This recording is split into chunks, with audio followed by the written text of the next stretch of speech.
Good morning आशीष।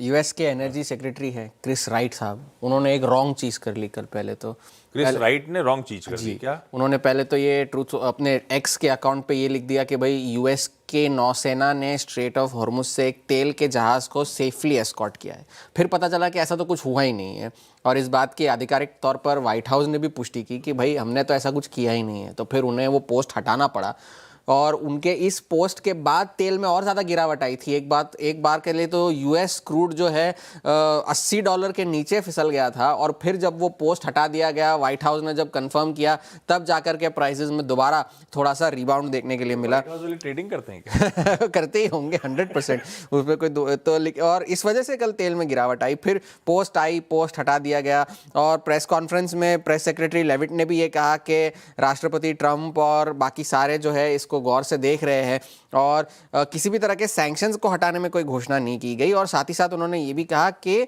Iran जब तक बिना किसी शर्त के आत्मसमर्पण ना कर ले तब तक ऑपरेशंस जारी रहेंगे, ये उस प्रेस कॉन्फ्रेंस में कहा गया। लेकिन बावजूद इसके प्राइसेस होल्ड क्यों नहीं कर रहे? एक वक्त पर आज सुबह यूएस क्रूड तो 6% ऊपर था, ब्रेंट भी 2-3% ऊपर था। वो प्राइसेस इसलिए होल्ड नहीं कर रहे क्योंकि इंटरनेशनल एनर्जी एजेंसी की बैठक होने वाली थी, जिसमें ये तय होना था कि इमरजेंसी बैरल्स को छोड़ा जाए या नहीं। अब वॉल स्ट्रीट जर्नल के हवाले से ये खबर आई है कि ऑन रिकॉर्ड सबसे ज़्यादा ऑयल बैरल्स मार्केट में छोड़ने के प्रस्ताव पर चर्चा होगी, लेकिन अब तक कोई ऑफिशियल कमेंट इस पर नहीं आया है। वॉल स्ट्रीट जर्नल कह रहा है कि फैसला इस पर आज लिया जाएगा, यानी कि बुधवार को। तो हमारे समय अनुसार शायद शाम को अगर कोई बैठक हो तो उस पर कोई फैसला लिया जाए। लेकिन रिजर्व्स किसके? यूएस वाले जो रिजर्व नहीं, सो आईईए का एक पूरा 30 देशों का एक समूह है, जिसमें G7 के सारे देश तो है, यूरोप के देश है, सब अपने अंदर रिजर्व रिलीज करेंगे। हाँ, और उसमें लगभग उनके कुल मिलाकर लगभग 1.2 बिलियन बैरल्स के रिजर्व्स है। एक वो है, और फिर 600 मिलियन बैरल्स के अतिरिक्त रिजर्व्स भी है जो कि इंडस्ट्रियल सिक्योरिटी के लिए रखे गए हैं। तो वो सीएनबीसी के हवाले से ये खबर थी कि यूएस ने कहा है कि 300 से 400 मिलियन बैरल अगर छोड़े जाए तो वो ठीक रहेगा, वो मुनासिब रहेगा, क्योंकि 2022 बाकी लोग एग्री कर रहे हैं कि नहीं कर रहे हैं? अगर करेंगे तो छोड़े जाएंगे, क्योंकि अगर छोड़ने के मूड में तो होगा। हाँ, क्योंकि अगर किसी एक देश ने भी ऑब्जेक्ट किया तो ये मामला जो है वो टल जाएगा। बातें हो रही हैं। बातें हो रही है, अब तक कोई फैसला नहीं लिया गया है। डोनाल्ड ट्रंप ने ट्रूथ सोशल पर एक और चेतावनी ये लिखी कि भाई किसी भी तरह से अगर ईरान ने माइंस लगाए हो स्ट्रेट ऑफ हॉर्मुज में तो वो तुरंत हटा दिए जाए। उन्होंने 10 शिप्स को ध्वस्त किया है, ये उन्होंने ट्रूथ सोशल पर लिखा। और CNN ने ये रिपोर्ट दी थी कि ईरान ने कुछ माइंस स्ट्रेट ऑफ हॉर्मुज में लगाए हैं। कल ही उन्होंने ये कह दिया था कि कोई जहाज अगर जा रहा है तो वो उनकी जिम्मेदारी होगी, they have to be very careful, ये तो उन्होंने कहा ही था। तो ये चेतावनी डोनाल्ड ट्रंप ने दी है।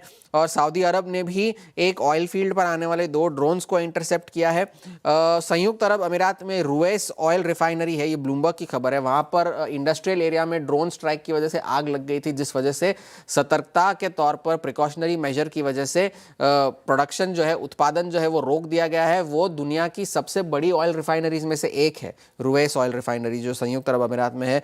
और साथ ही साथ इजिप्ट ने मध्यस्थता के लिए जो है ये प्रपोजल दिया है कि हम मध्यस्थता करने के लिए तैयार है डी एस्केलेशन के लिए। कल सऊदी अरामको के नतीजे थे, और सऊदी अरामको के CEO ने एक इंटरव्यू में ये कहा है कि अगर ये मामला जो है लंबे समय तक चलता रहा तो तेल के बाज़ार के लिए एक कैटास्ट्रोफिक इवेंट होगा, ये बहुत ख़राब इवेंट होगा।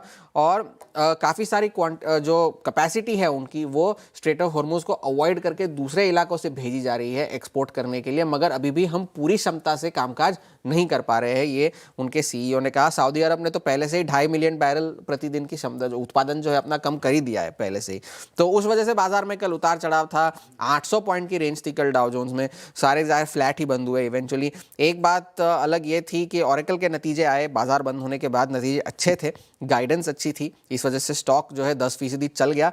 आज अगर तेल सबसे बड़ा ट्रिगर तो है ही, लेकिन उसके साथ साथ यूएस में महंगाई के आंकड़े आने हैं, वहां पर सबकी नजरें होंगी। वो तो पिछले महीने का है तो शायद इसका इम्पैक्ट इतना ज्यादा ना हो, मगर फिर भी महंगाई का आंकड़ा इंपॉर्टेंट होगा, क्योंकि पिछले महीने प्रोड्यूसर प्राइस जो आंकड़ा आया था वो बहुत खराब था। कंज्यूमर प्राइस तो ठीक खराब था, मतलब बहुत बढ़ गया था। हाँ, बहुत बढ़ गया था, 0.3 के अनुमान थे, 0.8 आया था। तो प्रोड्यूसर प्राइस तो आज नहीं, आज तो कंज्यूमर प्राइस का आंकड़ा है, तो उस पर भी बाजार की नजरें होंगी, क्योंकि वो भी फेड के टारगेट के ऊपर ही चल रहा है। तो तेल और CPI आज के तेल, गैस, हाँ भाई साहब। और